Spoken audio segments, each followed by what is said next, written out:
মুখ্যমন্ত্রী মমতা বন্দ্যোপাধ্যায় নির্দেশ মেনে শহরের রাস্তায় নামলেন পরিবহন মন্ত্রী স্নেহাশিস চক্রবর্তী। সঙ্গে রয়েছেন পরিবহন দপ্তরের সচিব সৌমিত্র মোহন এবং অন্যান্য উচ্চপদস্থ আধিকারিকরা। উদ্দেশ্য একটাই, কলকাতার গুরুত্বপূর্ণ রাস্তায় সরকারি বাস পরিষেবার হাল হকিকত সরজমিনে খতিয়ে দেখা। সম্প্রতি প্রশাসনিক বৈঠকে মুখ্যমন্ত্রী সরকারি বাস পরিষেবা নিয়ে অসন্তোষ প্রকাশ করেছিলেন। যাত্রী পরিষেবার মান উন্নয়ন করতে এবং বাসের যথাসময়ের চলাচল নিষিদ্ধ করতে এই বিশেষ পদক্ষেপ নেওয়া হয়েছে। মন্ত্রী ও সচিব আজ বিভিন্ন রুট ঘুরে সরকারি বাস পরিষেবার সমস্যা বুঝতে চান। পরিবহন দপ্তরের এই উদ্যোগে বাসের সংখ্যা, যাত্রীদের অভিজ্ঞতা, পরিষেবার গতি, বাস ডিপো পরিচালনা সবকিছু খতিয়ে দেখা হবে। এই সরাসরি পরিদর্শনের মাধ্যমে সমস্যার প্রকৃত কারণ চিহ্নিত করে দ্রুত সমাধানের চেষ্টা করা হবে। পরিবহন পরিষেবা উন্নত করতে সরকারের এই সক্রিয় ভূমিকায় যাত্রীদের মধ্যে আশার সঞ্চার হয়েছে। কলকাতার রাস্তায় সরকারি বাস পরিষেবার মনোন্নয়ন কতটা সম্ভব হয়, এখন সেদিকেই তাকিয়ে সকলে। Bureau report, news prime Times.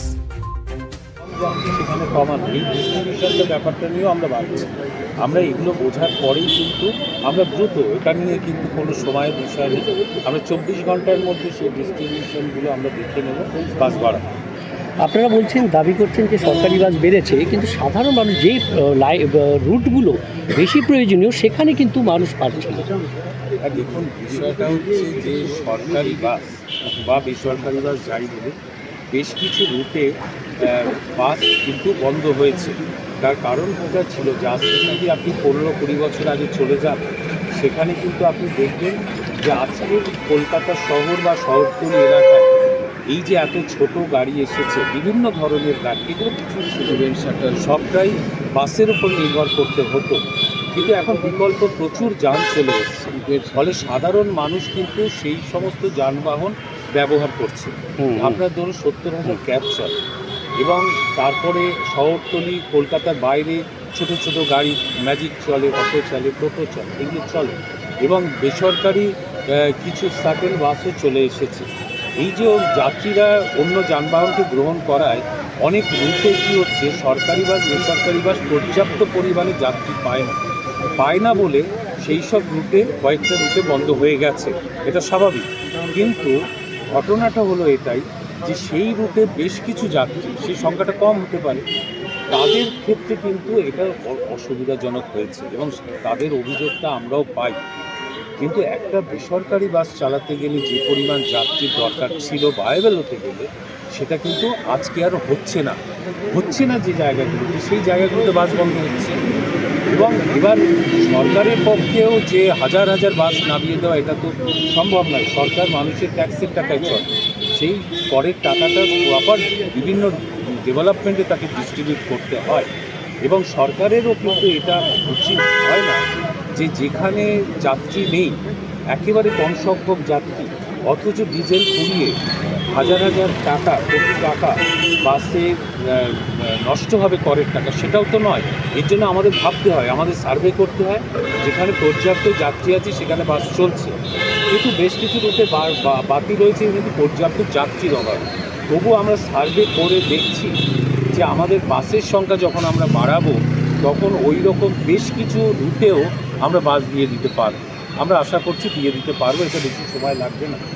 যারা উবেরে চলে, মানে যে সেক্টর 5-এর বহু যেভাবে অফিস তৈরি হয়েছে, আইটি সেক্টরের অফিস, এবং প্রচুর আমাদের যুবক ছেলে মেয়ে তারা এখানে কাজ করে, এবং তাদের ছুটি বিভিন্ন সময় হয়, অনেক রাতেও হয়, অনেকের কাজ করে তাদের ফিরতে হয়। ফলে এখানে বাসের সার্ভিসটা বাড়ানোর জন্যই কিন্তু আমরা আজকে এসেছি। আমরা এখানে বাসের সার্ভিস আমরা অনেকটাই বাড়িয়ে দেওয়ার পরিকল্পনার মধ্যে আছি, যাতে অসুবিধা না হয়। একদমই। আমরা স্যার নির্দিষ্ট করে জানতে পারি কি কতগুলো বাস এখন আপাতত চলে এখান থেকে বা শহর কলকাতায়? একদমই, আমরা মন্ত্রী সাহেবের সঙ্গে সে কথাই বলছি। আইটি সেক্টর থেকে আমাদের সরকারি বাস 152টা বিভিন্ন জায়গায় রান করে পার ডে, তার মধ্যে 72টা নন এসি বাস আছে এবং 80টা আছে এসি বাস রান করে। এরপরে আমরা আরও কিছু এই সংখ্যা নন এসি বাসের সংখ্যা বা এটা আমরা বাড়িয়ে দেবো। আমরা এসে দেখার জন্য এসেছি, দেখে যেখানে প্রয়োজন আরও কিছু আমরা বাড়াবো। আগামী দিনে আরও কিছু বাড়াবো, সেটা যে খুব বেশি দেরি হবে বলে আমার মনে হয়। এবং বেসরকারি বাসের যে সংগঠন বা মালিকদের যে সংগঠন, তাদের দাবি হচ্ছে যে সরকারের দাবি অনুযায়ী তারাও বাস নামাতে চান, সেক্ষেত্রে তাদের যে অসুবিধাগুলো আছে তা নিয়ে আপনারা কথা বলুন। আমি সেটা বেসরকারি বাস অ্যাসোসিয়েশনের সাথে কথা বলছি। মূলত তারা 15 বছরের যে কোর্টের অর্ডার রয়েছে যে বাস স্ক্র্যাপ করে ফেলতে হবে, তারা একটা সমস্যার মধ্যে আছে এবং সেক্ষেত্রে আমাদের মাননীয় মুখ্যমন্ত্রী তিনি আইনি প্রক্রিয়ার মধ্যে দিয়ে আমাদের দপ্তরকে এগোতে বলেছে, যাতে 15 বছরের বয়সটার যে ব্যারিকেড এটা যাতে না থাকে, বাসের যে স্বাস্থ্য সেই স্বাস্থ্য অনুযায়ী তার জীবন ঠিক হোক এবং মেয়াদটা যাতে আরও 5 বছর বাড়ানো যায়, আমরা সেই জন্য আইনি প্রক্রিয়া চালাচ্ছি। আমরা চাই যে বাস 15 বছর মানেই ভেঙে ফেলা হোক তা নয়, বাস যদি সুস্থ থাকে তাহলে সেটা রাস্তায় চলবে।